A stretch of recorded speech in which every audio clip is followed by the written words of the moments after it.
هنا حمل وولادة الحمد لله، المولود جه بالسلامة. قعدنا فترة كبيرة، خلصنا رضاعة، بنقول لحضرتك الحمد لله على السلامة وألف مبروك. دلوقتي جه دورنا في عمليات المامي ميك أوفر.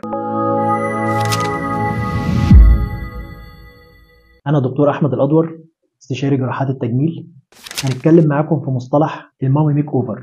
يعني إيه المصطلح ده؟ هو العمليات المتخصصة للسيدات بعد عمليات الحمل والولادة بيبقى عندهم ترهلات شديدة في الجسم. المصطلح ده مينلي اتعمل علشان خاطر عمليات الثدي وعمليات البطن، لأن هم دول أكتر منطقتين في جسم الأنثى بيتعرضوا لتغيرات هرمونية بعد الحمل والولادة.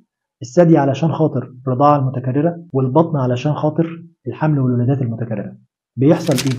بعد الحمل والولادة بيحصل ترهلات شديدة في الجسم، في البطن، وضعف في العضلات، وترهلات في الثدي، وأنسجة الثدي بيبقى في جزء منها ديفيشنت، بيبقى ناقص، والجلد نفسه بتاع الثدي بيحصل ترهل وبينزل عن مكانه الطبيعي، وبيشد معاه الوضع بتاع الهالة والهالة البنية والحالة ما بيبقاش في مكانهم. علشان كده احنا في العملية دي بنعمل ايه؟ بنعمل شد لترهلات البطن زي ما احنا شرحنا في فيديو سابق قبل كده، وبنعمل شط للدهون الموجودة في البطن وإصلاح لعضلات جدار البطن، وبنعمل شد ورفع للثدي. ولو الأنسجة اللي موجودة في الثدي كويسة بنكتفي بعملية الشد والرفع فقط.